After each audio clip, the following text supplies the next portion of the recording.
भगवान श्री कृष्ण ने अद्भुत लीलाएं की है।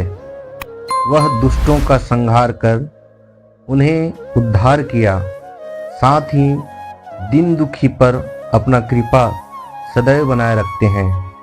नमस्कार, मैं युवराज विश्वकर्मा। यह कहानी एक सुखिया मालिन की है। सुखिया मालिन जो अक्सर ब्रजधाम आती थी, उसकी आय का मुख्य स्रोत ताजी ताजी सब्जी, फल और फूल, गमले में लगे फूल की बिक्री की थी।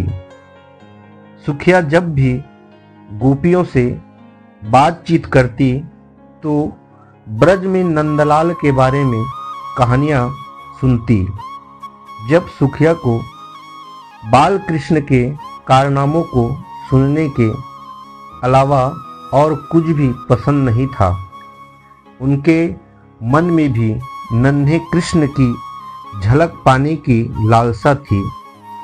सुखिया भगवान कृष्ण की एक झलक पाने की उम्मीद में घंटों तक नंद बाबा के घर के सामने इंतजार करती थी, लेकिन उसे कभी दर्शन नहीं हुए थे।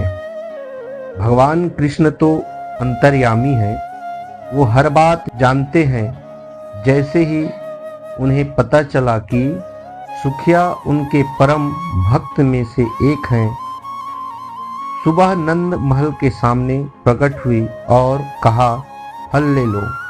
जब कृष्ण ने सुखिया की आवाज़ सुनी तो वो तुरंत उसके पास दौड़े। सुखिया की खुशी का ठिकाना नहीं रहा।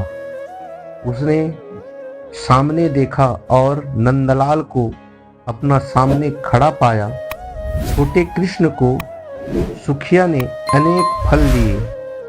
श्री कृष्ण ने फल के भुगतान के रूप में एक मुट्ठी भर अनाज बाहर से ले जाने के प्रयास में घर के भीतर जाते और अनाज लेकर आते, लेकिन हर बार वे अनाज निकालते थे, वे जमीन पर गिर जाते थे। सुखिया को भगवान कृष्ण से केवल 2-4 अनाज ही प्राप्त कर सकी। सुखिया को इस बात की बिल्कुल परवाह नहीं थी।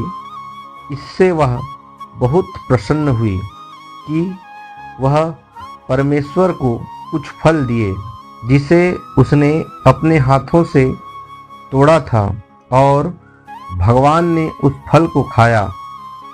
सुखिया के चेहरे पर मुस्कान लिए अपने घर आ गई। उसकी फलों की टोकरी खाली होने का कारण यह था कि उसने श्री कृष्ण को सारे फल दे दिए थे। जब वह अपना घर पहुंची तो टोकरी को अपने सिर से हटाया तो उसने देखा कि उसकी टोकरी कीमती पत्थरों और रत्नों से भरी हुई है। सुखिया समझ गई कि भगवान उन पर कृपा किए हैं। उन्होंने मन ही मन बाल गोपाल के प्रति आभार व्यक्त किया। इस तरह श्री कृष्ण ने अपनी परम भक्त सुखिया का उद्धार किया। यह कहानी का यह भाव है कि बिना कामना के, बिना स्वार्थ से किया गया परोपकार का फल अवश्य मिलता है। जैसे भगवान ने सुखिया मालिन को कीमती हीरे पन्ने भगवान ने प्रदान किया। यह कहानी अच्छी लगी हो तो लाइक, शेयर, सब्सक्राइब करें।